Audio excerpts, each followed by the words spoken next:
الرجيم بسم الله الرحمن الرحيم رب اشرح لي صدري ويسر لي أمري واحلل عقدة من لساني يفقهوا قولي اللهم كل وليك الحجة الحسن العسكري صلواتك عليه وعلى آبائه في هذه الساعة وفي كل ساعة وليا وحافظا وقاعدا وناصرا ودليلا وعينا حتى تسكنه أرضك توقا وتمتعه فيها قليلا الحمد لله الذي هدانا لهذا وما كنا لنهتدي لولا أن هدانا الله لقد جاءت رسل ربنا بالحق الصلاة والسلام التحية والإكرام على بشر النبي وسراج المنير على رسول الثقلين محدود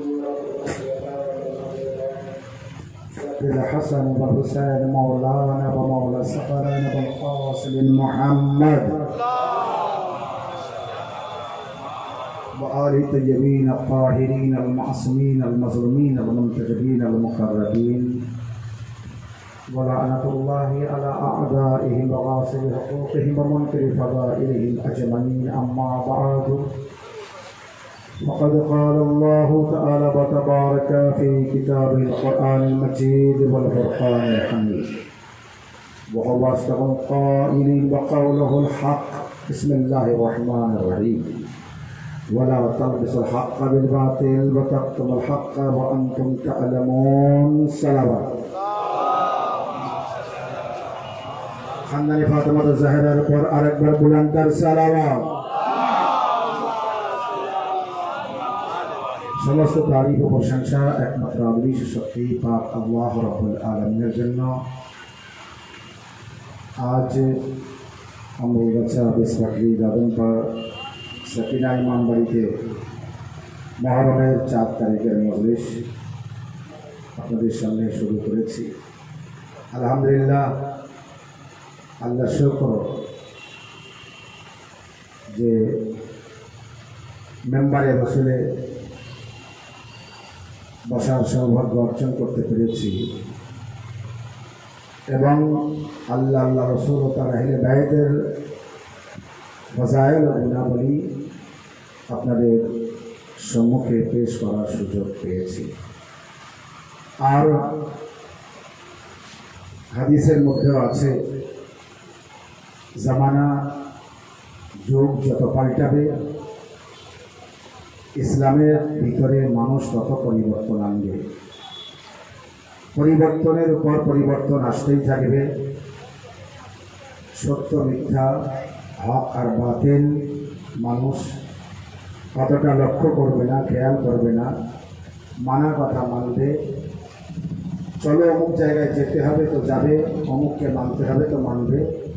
কিন্তু যে রিসার্চ করার দরকার আছে, গবেষণা করার দরকার আছে, ইনকোয়ারি করার দরকার আছে, ভাবার দরকার আছে, চিন্তা করার দরকার আছে, সবার আকল, সবার বিবেক, সবার বুদ্ধি এক নয়।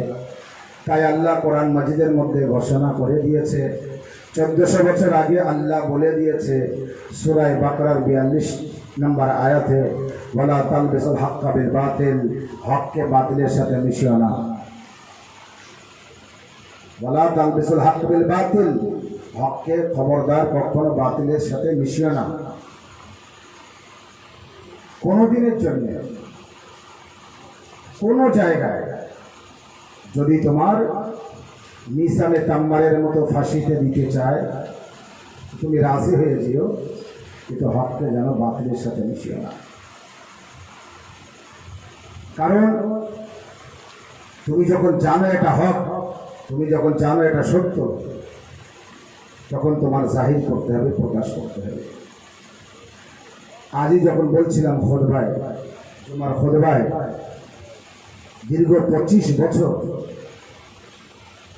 একটি পাঠ ছিল, একটি সময় ছিল যে 25 বছর রাসূলুল্লাহর ওয়াফাতের পর, রাসূলুল্লাহর ইন্তেকালের পর, এই যে রাসূলুল্লাহর ইন্তেকাল, রাসূলুল্লাহর ওয়াফাত, এটা নিয়েও বিতর্ক, বিভেদ। কেউ বলে মারা গিয়েছে আর কেউ বলে মারা যায়নি। সালাওয়াত।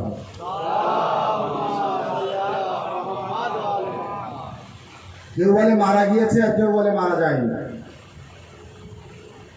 কেউ বলে মারা গিয়েছে আর কেউ বলে মারা যায়নি। যে বলছে মারা গিয়েছে সে বলছে বেঁচে আছে।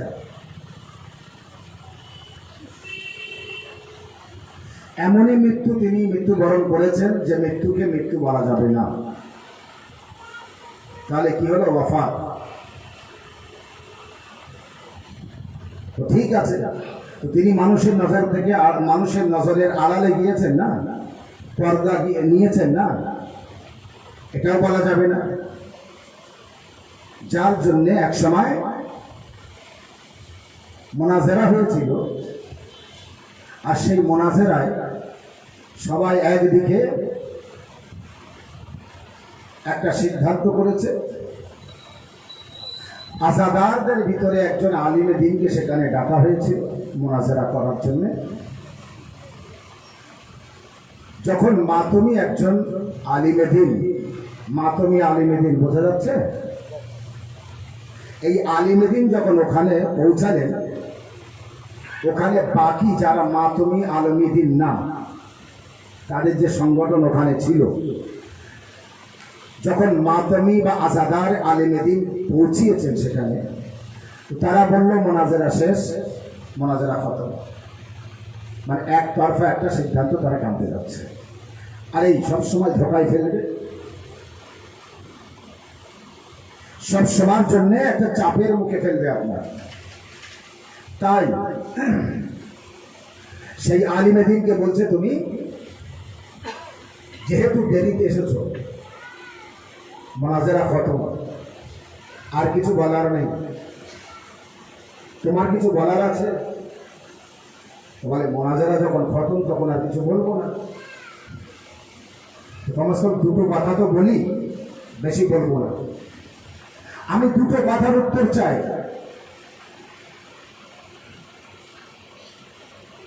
তখন যারা আজাদার বা মাতমি আলিম না, তারা তখন বলছে, আচ্ছা কি তোমার প্রশ্ন বলো, দুটো কথা তোমার কি বলো? বলছে, আমার প্রথম কথা, নবীর জানাজায় কারা ছিল? আল্লাহু আকবার। নবীর জানাজায় কারা ছিল? আর দ্বিতীয় প্রশ্ন, ফাতেমা জাহরার হক সালাওয়াত। এই দুটো প্রশ্নের উত্তর আমাকে দিতে হবে, দিলে বাস কত। আমি আর তোমাদের সাথে কোনো বাহেস করবো না, কোনো আলোচনা করবো না। মোনাজেরায় তোমরা যা সিদ্ধান্ত টানবে আমি মেনে নেব, যা বলবে আমি মেনে নেব। তো তখন বলছে, যেহেতু নবী মারা যায়নি, তাই নবীর জানাজা হওয়ার প্রশ্নই ওঠে না, তাই নবীর জানাজা হয়নি। সালাওয়াত।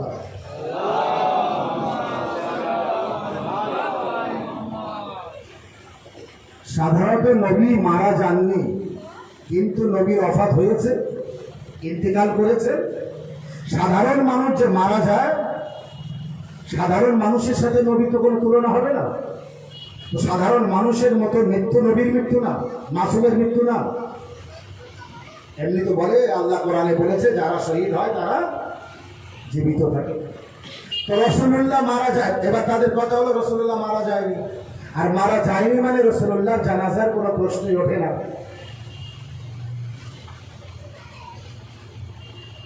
আর রাসূলুল্লাহর জানাজার যখন কোনো প্রশ্ন ওঠে না, প্রশ্ন হয় না কে জানাজায় ছিল কে ছিল না, এ আর কোনো কথাই হয় না। মুখ মেরে দিচ্ছে দেখুন তারা কিভাবে, যারা মাতমি আলিমে দ্বীন না, তারা বলছে রাসূলুল্লাহর জানাজার কোনো প্রশ্নই হয় না, কারণ তিনি ইন্তেকাল করেননি। আর যখন ইন্তেকাল করেননি, তো তানার যা সম্পদ ছিল সব তানার মেয়ে ফাতেমার হক আর হতে পারে না। তিনি তো বেঁচে আছেন, দেবে তারপরে না। এখন আলিমে দ্বীন, আজাদার বা মাতমি যে আলিমে দ্বীন, সে আলিমে দ্বীন এবার সব গুছিয়ে দিয়ে চলে যাচ্ছে। যারা মাতমি না, আলিমে দ্বীন না, মাতমি বা আজাদার আলিম না, ওই দল এই মাতমি আলিমে দ্বীনকে বলছে, কে চলে তো যাচ্ছ, তো যাওয়ার পূর্বে বলে তো যাও, কি হারলো আর কে জিতলো। সালাওয়াত।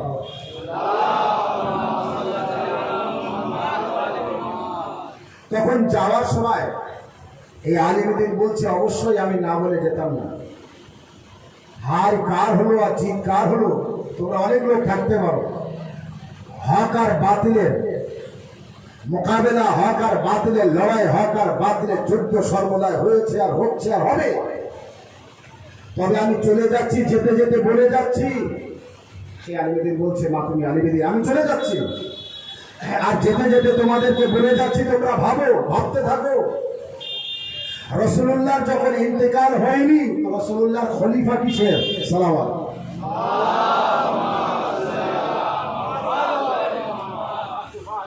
জানি না সবাই বুঝতে পেরেছেন কিনা। আল্লাহু আকবার, আল্লাহু আকবার। ইয়া রাসূলুল্লাহ, ইয়া রাসূলুল্লাহ, ইয়া আলী,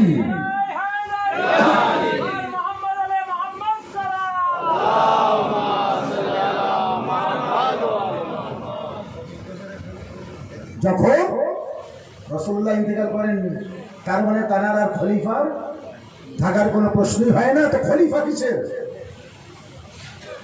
যারা ছিল ওই দলে সব মাথা নিচু হয়ে গেল, এ তো আমাদের হার মানিয়ে দিল। একজন আলিমেদিন এতটা আলিমেদিনকে হার মানিয়ে দিল, এটা কিভাবে হতে পারে? যেমন রাসূলুল্লাহর কাছে মসজিদে নববীতে এক মুসাফির ব্যক্তি এসেছে, বিদেশি ব্যক্তি, মুখ ঢাকা, লোক চিনতে পারেনি যে কে। এসে বলছে, ইয়া রাসূলুল্লাহ, আপনার সাথে কিছু প্রশ্ন আছে, আপনার কাছে কিছু প্রশ্ন আছে। তো আল্লাহর নবী বললেন, করো প্রশ্ন। তো বলছে, হ্যাঁ অবশ্যই আমি প্রশ্ন করব, কিন্তু আরবি ভাষায় না, ইব্রানি ভাষায় প্রশ্ন করব। এখন ইব্রানি ভাষা তো আরবের কেউ জানে না, চলেও না, বহু আগে চলতো। বলে, আমি ইব্রানি ভাষায় প্রশ্ন করব, ইব্রানি ভাষায় উত্তর চাই। 5 থেকে 6 বছর বয়স ইমামে হাসান আলাইহিস সালাম পাশে আছেন। রাসূলুল্লাহ বললেন, অবশ্যই তুমি ইব্রানি ভাষায় প্রশ্ন করো, তোমাকে ইব্রানি ভাষায় উত্তর দেওয়া হবে। তবে আজ তোমার প্রশ্নের উত্তর আমি দেব না, হাসান দেবে। আজ তোমার প্রশ্নের উত্তর আমি দেব না, আমার নওয়াসা হাসান দেবে। 5-6 বছর বয়স ইমামে হাসান উত্তর দেবেন, তাও ইব্রানি ভাষায়। সে ব্যক্তি প্রশ্ন করলে ইমামে হাসান আলাইহিস সালাম ইব্রানি ভাষায় তার উত্তর দিলেন।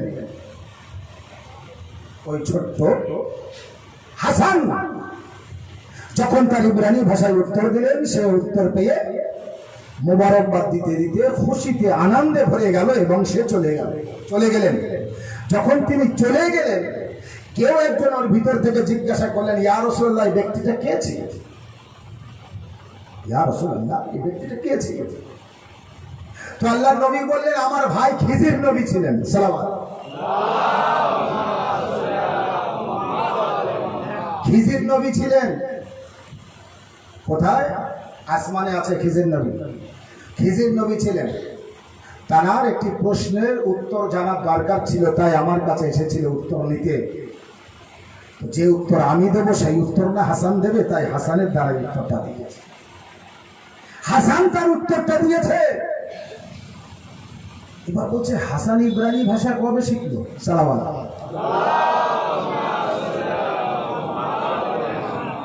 বলছি, ইয়া রাসূলুল্লাহ, সাহাবী তাদের নজরে ছোট, এইটুকু ছেলে, আমাদের ভাষায় যে বলি, কিন্তু ইমামদের জন্য এইটুকু বলা ঠিক হবে না।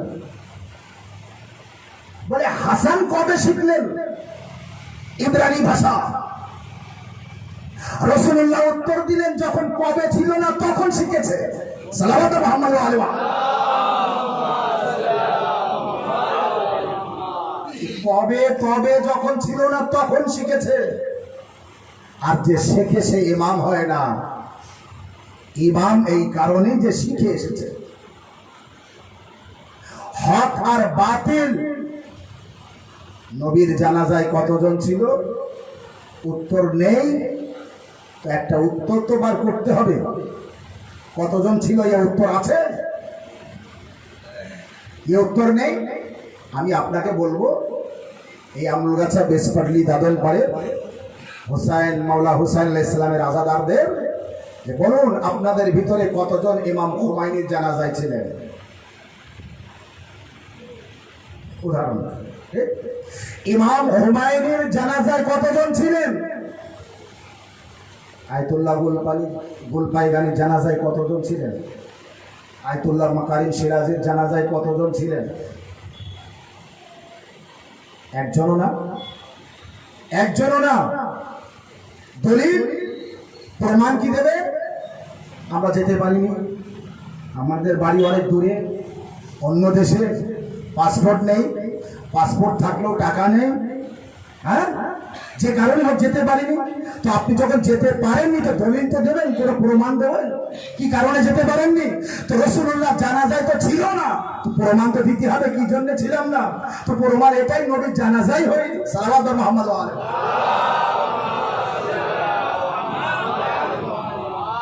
মাশাআল্লাহ। খুব সুন্দর উত্তর পেয়েছে, খুব সুন্দর উত্তর দেওয়া হয়েছে। মুনাজারায় হার কার হলো আর জিত কার হলো? বলো, কার হার হলো, কার জিত হলো? আজ সারা বিশ্বের মধ্যে আমেরিকা আর ইসরায়েল পুরো দাদাগিরি করে যাচ্ছে, এবং এমন কোন দেশ নেই তাদের ভয় পায় না। এমনকি সৌদি পর্যন্ত, যার করা উচিত ছিল না ভয়, সেও ভয় পায়। মনে করে যদি আমার এখানে কাবা ঘর আছে, যদি আবার বোমবারিং করে, আরে কাবা ঘরের রক্ষা তুমি করবে না আল্লাহ করবে? এদিক থেকে বোমবারিং করবে, ওদিক থেকে আল্লাহ আবার আবাবিলের লস্কর পাঠাবে। কিন্তু সেও পর্যন্ত ভয় পায়, সবাই ভয় পেয়েছে। এমন কোন দেশ দেখান যে আমেরিকার বিরুদ্ধে কথা বলে? এত বড় দেশ ভারত, তারও জবান বন্ধ। ইসরায়েলের বিরুদ্ধে মুখ খোলার ক্ষমতা নেই, ভুল করলেও আমেরিকার বিরুদ্ধে যাবার ক্ষমতা নেই। ইরানের সাথে সম্পর্ক ছিন্ন করব, কিন্তু আমেরিকার সাথে সম্পর্ক ছিন্ন করব না। এই হচ্ছে বিভিন্ন দেশের কথা। কিন্তু বিভিন্ন দেশ দেখতে দেখতে দেখতে দেখতে এক জায়গায় এসে দাঁড়িয়েছে। আমেরিকা ও ইসরায়েলের ভয় সবাই করে না, কিন্তু ইরান। আমেরিকা ও ইসরায়েলের ভয় সবাই করে, কিন্তু ইরান করে না। কি ক্ষমতা আছে ইরানের কাছে? কি বল আছে ইরানের কাছে? কি শক্তি আছে ইরানের কাছে? কেন ভয় করে না ইরান? কিন্তু উল্টো দেখা গেল সারা দেশ ভয় করে, সমস্ত দেশ ভয় করে আমেরিকা ও ইসরায়েলের, আর আমেরিকা ও ইসরায়েল ভয় করে ইরানের। আল্লাহু আকবার। আমেরিকা ও ইসরায়েল ভয় করে ইরানের, তার কারণ জানেন? কেউ জানে না।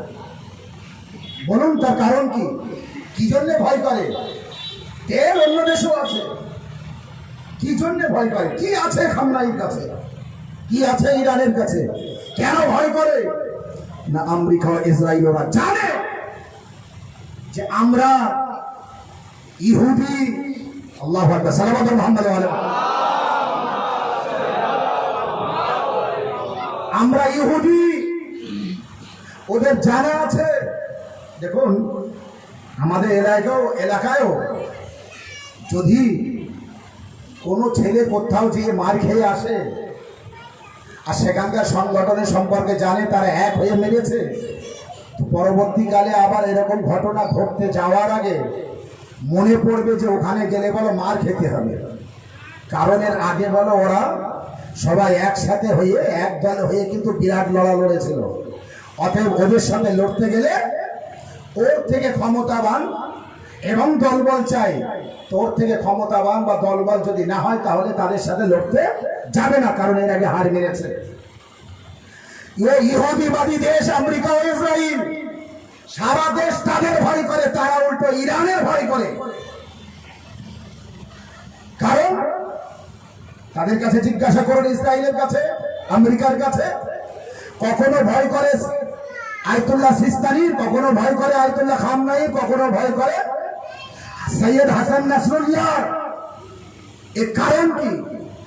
কারণ ওদের মনে পড়েছে, ওরা জানে, ইহুদিরা জানে আজ থেকে 1400 বছর আগের একটি ঘটনা ঘটেছিল। সালাওয়াত মুহাম্মদ।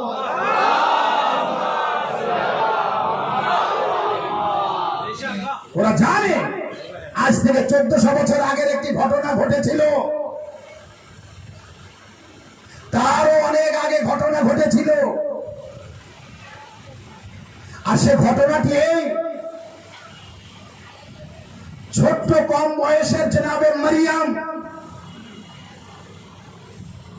যখন ছোট্ট বাচ্চা, তার কোলে সন্তান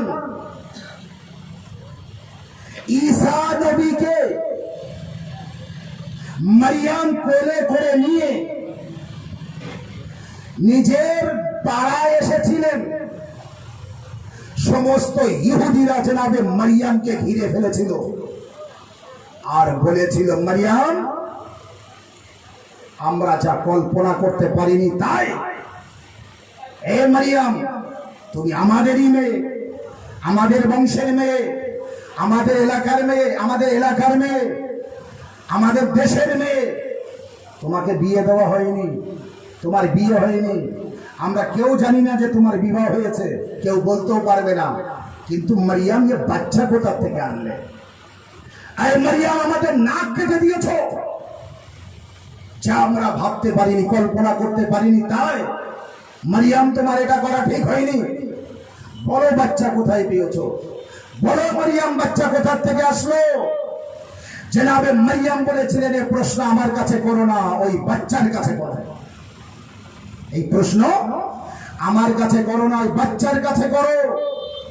আছে আমাদের গ্রামে কেউ যদি অন্যায় করে, এরকম কোন একটা মেয়ে অন্যায় বা অপরাধ করে বসে, কোন অপরাধ করে একটা মেয়ে, সে পাড়ায় এসে মুখ উঁচু করে কথা বলতে পারে? হ্যাঁ, জোর বাঁধতে পারে? হিম্মত আছে? অন্যায় যদি করে কেউ, ওদের নজরে অন্যায়, বিবাহ হয়নি, বাচ্চা কোথা থেকে আসলো? মারিয়ামের মধ্যে সাহস আছে, তারপরে না বলেছে, আমার কাছে কেন প্রশ্ন করছো? এই বাচ্চার কাছে করো। বিরাট শক্তি নিয়ে, বিরাট বল নিয়ে, বিরাট সাহস নিয়ে জনাবে মারিয়াম বললেন, আমার কাছে প্রশ্ন করে, এই বাচ্চার কাছে প্রশ্ন করো। তারা বলছে, এইটুকু বাচ্চা কথা বলতে পারে? 1 দিন বয়স বা 3 দিন বয়স বা কয়েক ঘন্টা বয়স, এইটুকু বাচ্চা কথা বলবে? এই মারিয়াম, তুমি বলছো কি? উত্তর তোমাকে দিতে হবে। মারিয়াম আবার ইশারা করেন, বাচ্চার কাছে জিজ্ঞাসা করো। তখন বাচ্চা বলে, ইন্নী আব্দুল্লাহ আতানিয়াল কিতাবা ওয়া জাআলানি নবিয়্যা। ইন্নী আব্দুল্লাহ আতানিয়াল কিতাবা ওয়া জাআলানি নবিয়্যা। আমি আল্লাহর বান্দা, আল্লাহ আমাকে কিতাব দিয়ে পাঠিয়েছে। সবাই বুঝতে পারছেন না? ইন্নী আব্দুল্লাহ আতানিয়াল কিতাবা ওয়া জাআলানি নবিয়্যা। আমি আল্লাহর বান্দা, আল্লাহ আমাকে কিতাব দিয়ে পাঠিয়েছে, আল্লাহ আমাকে নবী বানিয়েছে। ছোট্ট ঈসা যেই এই কথা বললেন, সাথে সাথে সমস্ত ইহুদিরা মাটিতে পড়ে গেল, সমস্ত ইহুদিরা পড়ে গেল, কেউ বেহুশ হয়ে গেল, অজ্ঞান হয়ে গিয়েছে। এ কি সর্বনাশ! এইটুকু বাচ্চা কিভাবে কথা বলে? এইটুকু বাচ্চা কিভাবে কথা বলে? এইটুকু বাচ্চা কিভাবে কথা বলে? এ আমেরিকা, এ ইসরায়েলের, মনে আছে আমরাও সেই ইহুদির বাচ্চা ইহুদি, আমরাও সেই ইহুদির বাচ্চা ইহুদি। যখন এক মারিয়াম, একা মারিয়াম, কোনো ক্ষমতা নেই, কোনো বল নেই, তার কথা শুনে, তার বাচ্চার কথা শুনে যখন সমস্ত ইহুদিরা পড়ে যায়, বেহুশ হয়ে যায়, ফিট হয়ে যায়, অবাক হয়ে যায়, আর তখন যখন তারা ওঠে, বেহুশ হয়ে যাওয়ার পরে হুঁশ ফিরে আসে, তখন বলে, মারিয়াম, তুমি হকের উপর আছো, আমরা বাতিলের উপরে আছি। মারিয়াম, তুমি সত্যি বলেছো, আমরাই মিথ্যে বলেছি। এ মারিয়াম, তুমি সঠিক জায়গায়, আমরা বেঠিক জায়গায়, বাতিলের জায়গায়। তুমি হকের উপর, আমরা বাতিলের উপর। এবার হাত জোড় করে মারিয়ামের কাছে প্রশ্ন করি, মারিয়াম, এত বড় সাহস কোথা থেকে এসেছিল আপনার? হে মারিয়াম, হে মারিয়াম, যে জায়গায় নিয়ে যাওয়ার জন্য আমি এতক্ষণ এসেছি সেই জায়গায় নিয়ে যাচ্ছে এবার। হে মারিয়াম, বেবি মারিয়াম, এত বড় সাহস আপনার কিভাবে হলো? খুব বেশি থেকে বেশি 9 থেকে 10 বছর আপনার বয়স, কেউ নেই আপনার পাশে, আর এত বড় ইহুদিদের চোখে চোখ রেখে আপনি কথা বললেন, এ সাহস কোথায় পেলেন?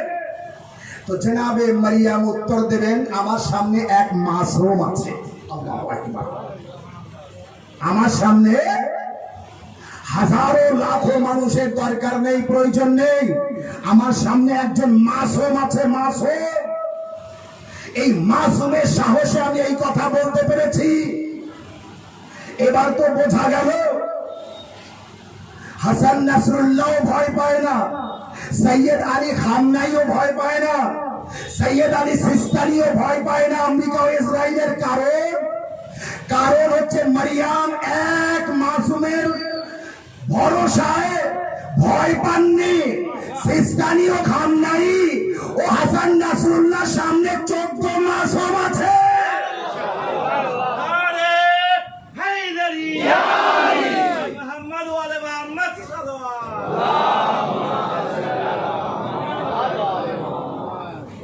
এক জনাবে মারিয়াম, তানার কোলের সন্তান জনাবে ঈসা নবী, মাসুম নিষ্পাপ, তানার উপর ভরসা করে মারিয়াম অত বড় ক্ষমতা বা সাহস লাভ করেছেন, অর্জন করেছেন। তো সৈয়দ আলী খামনাই, সৈয়দ আলী সিস্তানি, সৈয়দ হাসান নাসরুল্লাহ কেন সাহস পাবে না আমেরিকা ও ইসরায়েলের সাথে টক্কর লাগাতে, আমেরিকা ও ইসরায়েলের সাথে মোকাবেলা করতে? একজন মাসুমের উপর ভরসা করে যদি মারিয়াম এত বড় কথা বলতে পারে, তো 14 মাসুম আছে না, একটা না দুটো না 14 জন মাসুমের উপর ভরসা আছে। এই হচ্ছে আয়াতুল্লাহ সিস্তানি ও খামনাই ও হাসান নাসরুল্লাহর ক্ষমতা, সাহস, তাই ভয় পায় না। এই হচ্ছে হক। আর এই আমেরিকা ও ইসরায়েল ইহুদিবাদী এরা ভয় পায় কেন? এরা জানে আমাদের পূর্বপুরুষরা একজন মাসুমের থেকে ভয় পেয়েছিল, বেহুশ হয়ে গিয়েছিল, আর এদের তো 14 জন মাসুম আছে।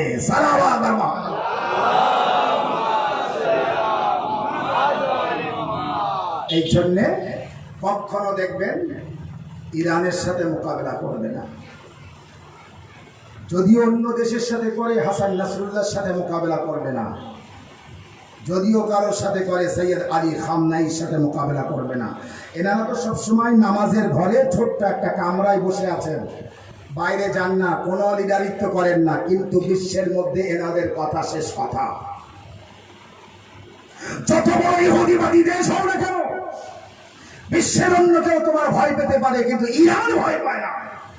কারণ তাদের ভরসা আছে কি আমাদের মাসুম আছে, আমাদের মাথার উপরে ছায়া আছে।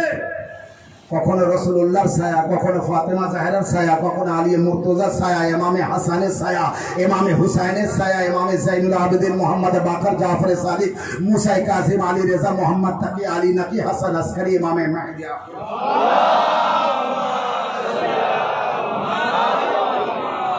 ওয়ালা তালবিসুল হাক্কা বিল বাতিল ওয়া তাকতুমুল হাক্কা ওয়া আনতুম তা'লামুন। খবরদার যেন হককে বাতিলের সাথে মিশাবে না, হককে লুকাবে না। তোমরা যখন জানো এটা হক, তো জাহির করবে, যেটা সত্য সেটাকে জাহির করবে, বলতেই হবে। কারবালার ঘটনা হক, বলবেন না? কারবালার ঘটনা সত্য, সঠিক। ইমাম হুসাইন আলাইহিস সালাম হকের উপর, বলতে হবে। আবু সুফিয়ান হকের উপর না নবী হকের উপর? মাওলা আলী হকের উপর না মুআবিয়া হকের উপর? হুসাইন হকের উপর না ইয়াজিদ হকের উপর? বলবেন না? বলতে হবে। আর যদি বলেন আমি বলবো না, তো আপনার জবান বন্ধ থাক, ইলা ইয়াউমিল কিয়ামত, থাক কিয়ামত পর্যন্ত জবান বন্ধ। কিন্তু আল্লাহ বলে দিয়েছে হককে লুকাতে পারবে না, হককে বাতিলের সাথে মিশাতে পারবে না, বলতে হবে এটা হক। কবরে যে প্রশ্ন হবে মুনকার নাকিরের, এটা হক। ফেরেশতা আছে হক, জান্নাত আছে হক, আল্লাহ আছে হক, ফেরেশতা আছে হক, হুর আছে হক, গুলমান আছে হক, জান্নাত আছে হক, জাহান্নাম আছে হক, আরশ আছে হক, ফাঁস আছে হক, জমিন আছে হক, আসমান আছে হক, সাত আসমান পর্যন্ত হক, সাত তবক জমিন হক, চন্দ্র আছে হক, সূর্য আছে হক, তো আপনি বলবেন না, জাহির করবেন না যে এগুলি আছে? আচ্ছা আছে তা সত্য, সূর্য আলো দেয়, এটা বললে পাপ হবে? হুসাইন জান্নাতের বাদশাহ, কারোর বাপ জান্নাতের বাদশাহ না, কারোর দাদা জান্নাতের বাদশাহ না। আদম আলাইহিস সালাম থেকে নিয়ে আখেরি নবী পর্যন্ত জান্নাতে যাবে তো হুসাইনের কাছ থেকে হয়ে যেতে হবে। তো এবার যে মুখ বন্ধ করে রাখবে সে রাখুক, তবে জান্নাতে যাবে কার কাছ থেকে হয়ে সে নিজেই ভাবুক। সালাম। জান্নাতে যেতে গেলে হুসাইনের কাছ থেকে যেতে হবে, হুসাইনের কাছ থেকে হয়ে যেতে হবে। কেন হুসাইনকে মদিনায় থাকতে দেওয়া হলো না? অলিদের মতো নাপাক ব্যক্তি হুসাইন আলাইহিস সালামের হাতে বাইয়াত কেন তালাব করবে? অলিদ মারওয়ান কিনা বলে হুসাইনের মাথা কেটে নেবো আমি। অলিদকে বলছে অনুমতি দাও, আমি হুসাইনের মাথা কেটে দিচ্ছি, আর এই ঘরে কেউ নেই, তুমি আর আমি আর হুসাইনের মাথা কেটে নেবো, কেউ জানতে পারবে না। দরবারের বাইরে গেটের কাছে যে 18 বানি হাসিম দাঁড়িয়ে আছে, লস্করে আলমদারে হুসাইনি আব্বাস আলমদার জুলফিকার নিয়ে আছে, এ খবর মারওয়ান রাখে না, এ খবর অলিদও রাখে না। কিন্তু হুসাইন আলাইহিস সালামের কথা ছিল, আব্বাস আমাকে একা ডেকেছে, একা যাবো, তোমরা বাইরে থাকিয়ে। বলে মাওলা যদি ওরা হামলা করে তোমার আমি নারায়ে তাকবীর দেবো, তখন তোমরা বুঝবে যে হামলা করছে। ওই ইমামে হুসাইন নবীর মোহরে নবুবতে যে উঠতে পারে, সে ইমামে হুসাইন দাঁড়িয়ে দাঁড়িয়ে মারওয়ান ও ওলিদকে মারতে পারে না? কিন্তু না, মানুষ যেটা চায় সেটা করো। হুসাইন কখনো বলিনি আমাকে মেনো, আমাকে ভালোবেসো, বাস একটি কথা বলেছিলেন কারবালার ময়দানে, হাল মিন নাসিরিন ইয়ানসুরুনা হাল মিন মুগীসিন ইয়ানসুরুনা। যদি কেউ তোমাদের মধ্যে থেকে থাকো আমাকে সাহায্য করো, আমার ডাকে সাড়া দিও, আমার আওয়াজে লাব্বাইক বলো। আমি কিন্তু হককে জাহির করতে, আমর বিল মারুফ করতে আর নহি আনিল মুনকার করতে যাচ্ছি, আমর বিল মারুফ আর নহি আনিল মুনকার করতে যাচ্ছে, আর তাই ঘর থেকে বার হলেন। কিন্তু কারবালার ময়দানে 2 মুহররমে কারবালায় পৌঁছেছেন হুসাইন। আজ 4th মুহররম, কি হালে আছে আমরা কেউ জানি না। এই 4th মুহররম সন 61 হিজরিতে কি হালে ছিলেন আমরা কেউ বলতে পারি না, কিন্তু ইতিহাস বলছে কি অবস্থায় ছিলেন। দলে দলে ইয়াজিদের সৈন্য আসছে, লস্করের উপর লস্কর আসছে ইয়াজিদের তরফ থেকে। হুসাইনের খিমায় মাত্র কয়েকজন। যখন আসলে আসুর হলো, আর বাচ্চাদের প্যাস, যেহেতু 7 মুহররম থেকে পানি ছিল না, বাচ্চাদের প্যাস বড় বেড়ে গেল। আল আতাশের আওয়াজ, হাই প্যাসের আওয়াজ, পিপাসায় মারা গেল, কলিজা ফেটে যাচ্ছে। কিন্তু একটা বাচ্চা কিন্তু খিমা ছেড়ে পালিয়ে যাচ্ছে না, খিমার মধ্যে আছে। সবার আশা আছে আব্বাস আছে তো পানির ব্যবস্থা হয়ে যাবে, আকবর আছে তো পানির ব্যবস্থা হয়ে যাবে, কাসিম আছে তো পানির ব্যবস্থা হয়ে যাবে, আওন মোহাম্মদ আছে তো পানির ব্যবস্থা হয়ে যাবে। আর সব বাচ্চাদের মায়েরা চাচ্ছে কি আমার বাচ্চা আগে কোরবান হয়ে যাবে, যেন হুসাইনের উপর রাস না আসে। তাই জনাবে যায়েনব সালামুল্লাহ আলাইহার আশা ছিল আমার ভাইয়ের যে সন্তান আছে তাদের শহীদ হওয়ার আগে যেন আমার সন্তান শহীদ হয়। জনাবে যায়েনব যখন মদিনা থেকে রওনা হচ্ছিলেন, প্রথম তো ইমাম হুসাইন নিয়ে যাবেন না, তো আব্দুল্লাহর কাছে গিয়েছিলেন, অনুমতি নিলেন। যখন চলে আসছিলেন না, তো আব্দুল্লাহ 2টি সন্তান আওন মোহাম্মদকে নিয়ে জনাবে যায়েনবের বলেছিলেন, যায়েনব আমি তো অসুস্থ, আমি যেতে পারছি না, আমি সুস্থ থাকলে আমিও যেতাম, আমার মওলা হুসাইনের উপর মুসিবত আসবে। যায়েনব আমি গেলে আমার মওলার উপর কোনো মুসিবত আসতে দিতাম না, কিন্তু আমি তো যেতে পারছি না। যদি আমার মওলার উপর কোনো মুসিবত আসে তো তুমি তো যেতে পারবে না, কারণ মহিলাদের উপর যুদ্ধ নেই।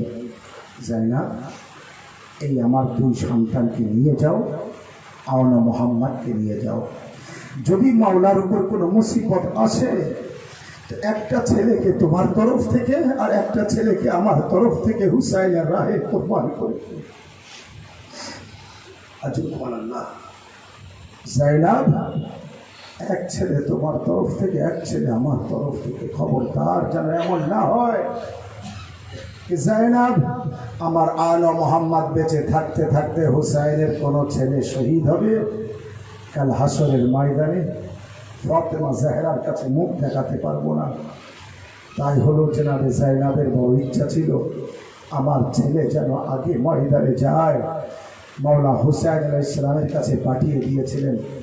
আলো মোহাম্মদ ইমামে হুসাইনের কাছে এসে অনুমতি চাইলেন, কিন্তু ইমামে হুসাইন আলাইহিস সালাম বললেন, তোমরা ছোট ছোট 2 ভাই আছো, মায়ের কাছে থাকো, তোমার বাবা অসুস্থ, আসতে পারিনি, তোমরা তোমার মায়ের কাছে থাকো।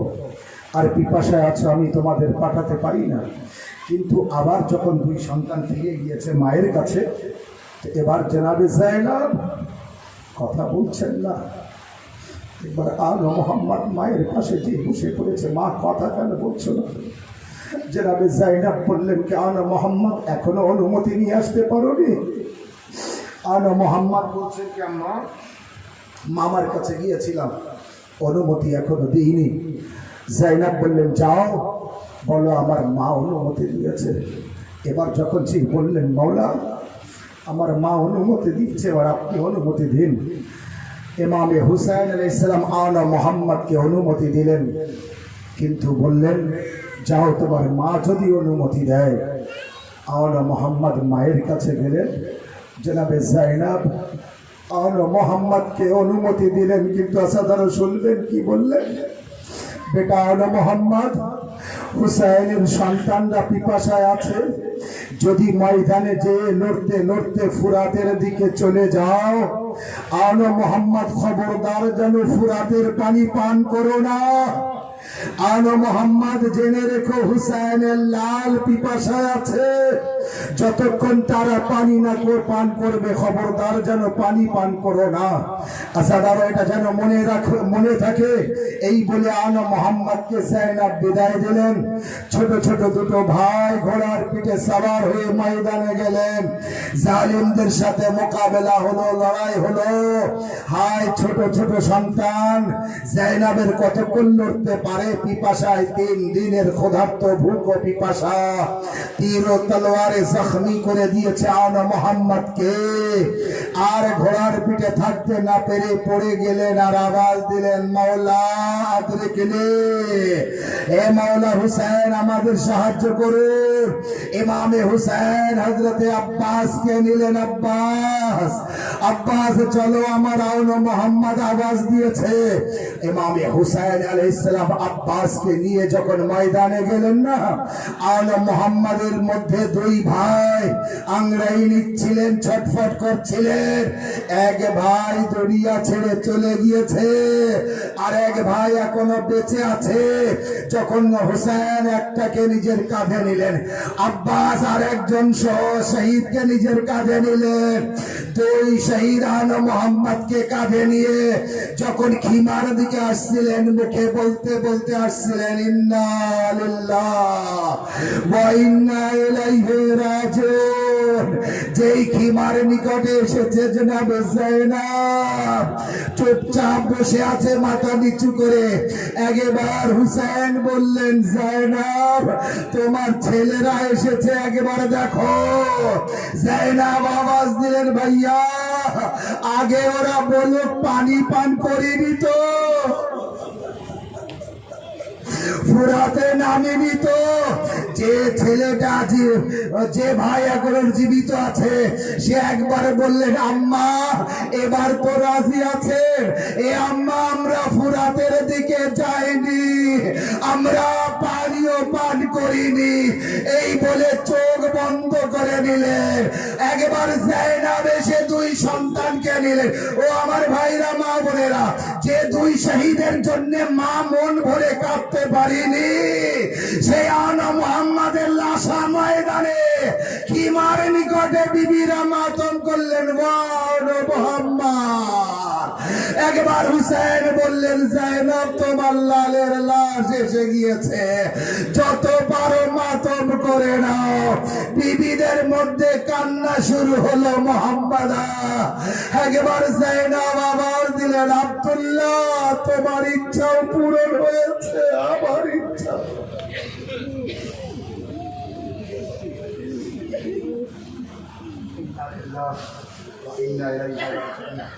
أرلا من القضاء التسليم الأمر وسيعلم الذين ظلموا أي منقلب حاصل المسائل